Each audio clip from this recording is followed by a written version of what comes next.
Several times already, a trick of Harlequin light that fell through the glass upon an alien handwriting had twisted it into a semblance of Lolita's script, causing me almost to collapse as I leaned against an adjacent urn, almost my own. Whenever that happened, this was the first time in my life I had to stop reading, gather my thoughts and my breath. My highly intellectual reason was, "Wow, son of a bitch, you're good."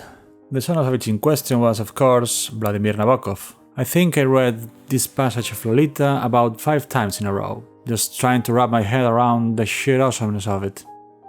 When I was in high school, I was probably the best in class in literature.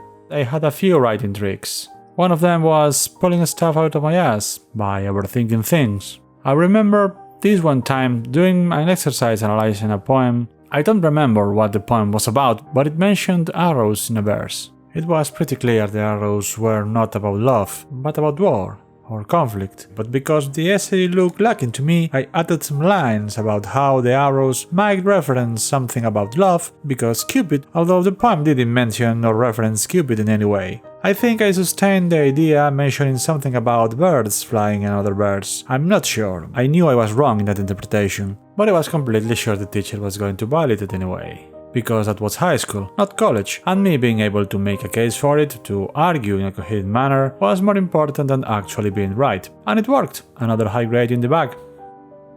The first time I read Lolita, I was 21, 22 years old. When I read how Humbert finds out Charlotte is dead, just after she learns about his fantasies with her 12-year-old daughter Dolores, I became transfixed. Wow, this is going to be about Humbert being left in charge of Dolores by chance. And because of that complete coincidence, a man with terrible inclinations is going to spiral down into the full-blown monster who writes to us from his imprisonment. It seemed such an awesome concept. I'm sure as hell during the next passages that's what unfolded in front of my eyes. I felt so validated. Then of course cracks on Humbert's discourse showed up here and there. The way he creates the concept of the nymphet to fit his narrative, in which they are of a demonic nature by definition. The way he plays around with Dolores' virginity and societal norms of lewdness before and after he rapes her for the first time, so as to say, if he wasn't as innocent as her aides would have suggested, his crime was not crime at all.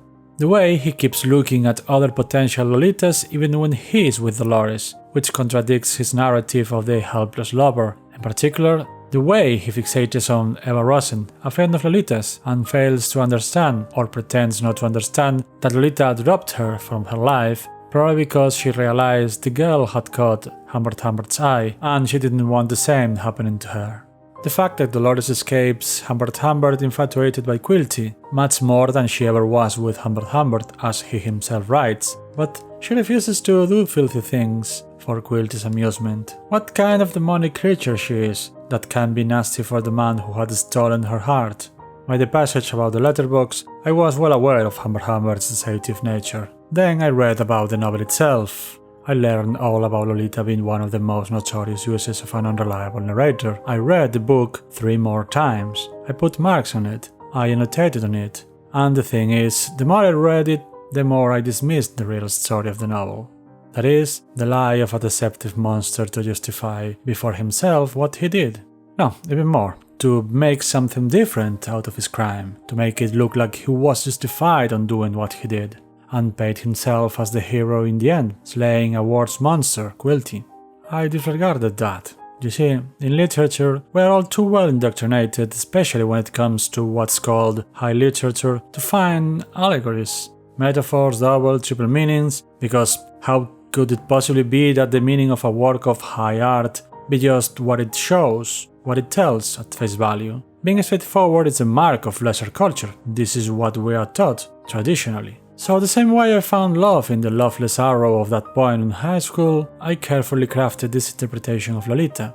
Lolita speaks of America, North America, particularly the continental United States. It shows the idea of America, the land, the animals, the plants, the rivers, the canyons, the indigenous people, the grassroots population living simple lives in the America of the 1940s and 50s. Humbert represents Europeans that went to America with their puffy ideas about culture and sophistication, scoffing at the American simpletons. But in the end, they were already mundane and even degenerate in their place of origin. It's just that they made it posh there. Coming to America, they exploited this new fertile soil. In fact, they equipped themselves with all kinds of excuses based on that high culture of theirs to exploit America, to exploit Lolita. Quilty is the cultured American. He comes from the same European tradition as Humbert types, but it's a true American and has none of Humbert's qualms. He's pragmatic and exploits America, exploits Lolita, with no second thoughts, making fun of all the excuses the European Humbert makes for himself. They are both really the same, just have a slightly different modus operandi. And the product is the same. America, the idea of the land of the free and all of that, is exploited by them. Lolita is exploited by them. I was so proud of myself. I spent 20 years and a few more rereads thinking this was a superior interpretation, basically because just going with the obvious, Humbert is a man that abused a young girl and tries to deceive the reader into believe he was just a victim of circumstances, was too surface level. I mean, this is Lolita, one of the greatest novels of the 20th century. It can't possibly be boiled down to something so pedestrian. Lolita is, to this day, my favorite novel. I was drawn to it because, although I was never the victim of sexual abuse, I know a disturbing number of people who was. People I am or was at a certain point in life close to. Sexual abuse that went from gentle touches when someone tucks you in bed and you know something's not quite right but you can't articulate it even to yourself, and only several years later you accept that it was what it was, but now it's been so many years you are not sure. Did you dream it? Maybe you misinterpreted some gesture and the rest were only nightmares. It sure would be better that way, wouldn't it? From that kind of abuse to flat out rape, going through all the despicable spectrum in between. What got stuck in my head when I learned about those abuses was how we all keep living our lives, but for a few exceptions, like nothing happened, and most times in those exceptions, nothing good happens for the victim. Everyone is so ready to pretend it didn't happen, or you were confused, you were too young to remember, or even if it happened, what does anyone get out of speaking about it now? And so on. Also, I've been working with kids for more than a decade now, and statistically very few times I came across a case close to sexual abuse. I very diligently and very professionally did my duty, following laws and protocols, and at least try to be supportive, when what I really wanted to do was to scream and order the world to stop spinning, because why would let the world keep spinning if these things keep happening? Someone please explain it to me. Despite all of this, again, I preferred my interpretation of Lolita as an allegoric America than the straightforward meaning. You see, that second meaning made me feel smart. Because of course, no one in the history of literary analysis, hundreds and hundreds of scholars dedicated to analyze this renowned text for decades, could have possibly found this hidden meaning but me. Then I came across this podcast, the Lolita podcast, and learned how hundreds, thousands of people way smarter, way more cultured than I am, chose not just to make up some second and third meanings for the story, but allowed, even encouraged, the commodification of Humbert's lies. Lolita and the Nymphet, the poor defenseless man, in all manifestations of the story in pop culture over the decades. First, I thought, how is possible these people, these screenwriters, producers, actors, singers, don't see it? The Lolita podcast showed me too that in their case, it wasn't a lack of knowledge, but a lack of willingness. Humbert's lie is more profitable in general, you see. People are on average more willing to consume the story framed as a doomed romance, even if the doomed romance is between a child and her almost 40-year-old guardian. Ugh.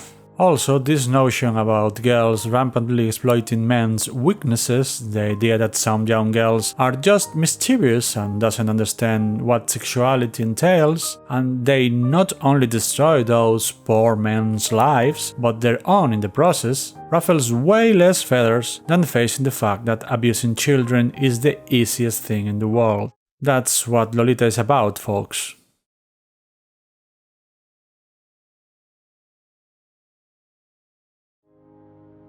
Humbert becomes Dolly's guardian by chance or by killing her mom.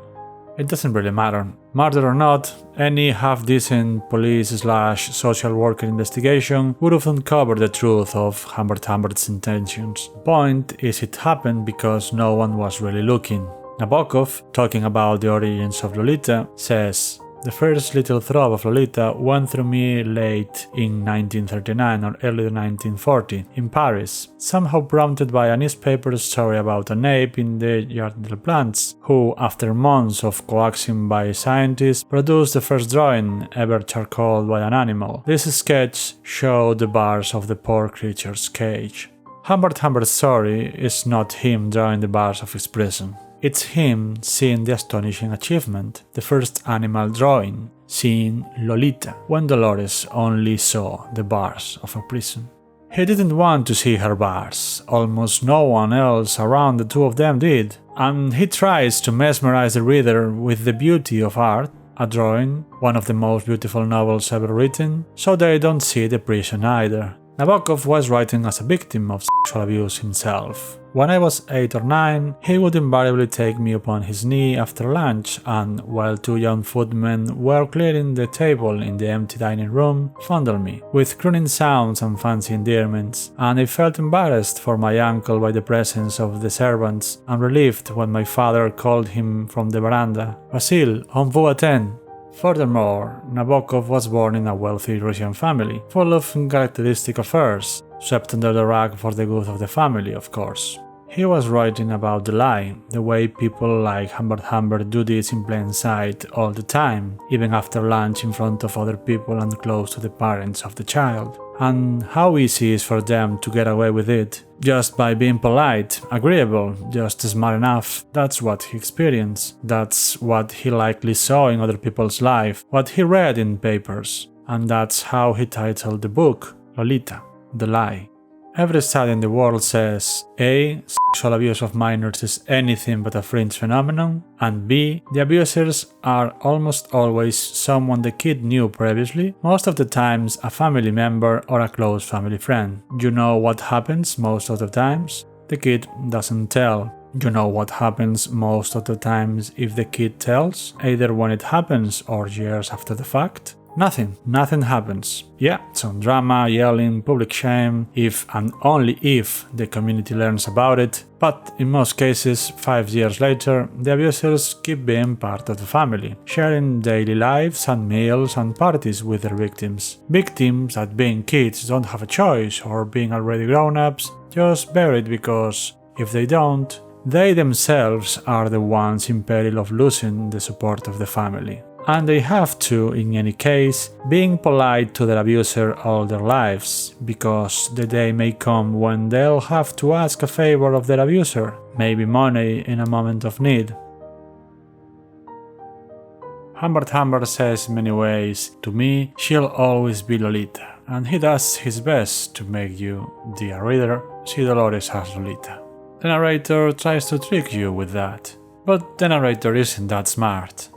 Years and years of horny academics and self-described artists trying to justify the thirst for the young pupils or admirers. They created this legend of the smartest and reliable narrator, how masterfully wraps the reader in this supposedly inscrutable lie. A monkey would see it. The examples I gave before about the cracks in the lie are just a few, and these horny greedy assholes know it. And the young people reading the book, who actually thought of Humbert as a romantic hero, did it not because they don't know how to read, but because they live in a society pulled from both sides about sin, desire, older people in their own lives trying to take advantage of them, and they are understandably confused. Because this happens all the time, everywhere. The most realistic aspect of the book is how it reveals the real world, how easy it is for people like Humbert to do what he did in plain sight, how little people really care about child abuse, no matter how many moral panics sprout here and there, and therefore how rare it is for young people to be actually well educated to understand it and identify it, and even rarer, properly supported if it happens to them. Think about John Ray, the doctor editing the story. He transcribes Humbert's story, not Lolita's, much less the doctor presented as Dolores' story. Our good doctor, who is presumably not a pedophile but a perfectly well-adjusted member of society, surely a pillar of his community, has no empathy whatsoever for Dolly. If something, he pities Humbert, this poor sinner, but Dolly is just a broken doll for him. Her story would never deserve to be published, but Humberts, that's important enough. We keep seeing dollies turned into Lolitas all the time, and I'm not talking even only about blatant sexual abuse. We see Lolitas in every kindergarten teacher whose ex is posted a revenge porn and then the parents pressure the school to fire her. Every girl that loves to dance and move and feel sexy just because she likes it, when some assumes she is GTF, come on, just look at her, and when other girls slut-shame her. Every tiny cute girl about 11 or 12 that's boy crazy and can't wait to make out with one, when the people in her life tell her some variation of "don't sell yourself too soon and so cheap, guys are going to see you as damaged goods," instead of "know what you are doing, don't let people take advantage of you, but be yourself, and if you have doubts, you'll always can count on us, we are not here to judge you." Every young girl that filled out early and made guys turn their heads, but she isn't into that at all. She has no hurry about boyfriends or whatever, making out and all of that, but half of the people around her keep looking at her as a piece of meat, and some even say it's unnatural that she doesn't show interest in those things. Lolitas are even the boys abused by women, who can't tell because some idiots would make fun of them. I wish I was that lucky at your age. All of those are really dolorous. Lolita is how some choose to see them to justify abusing them.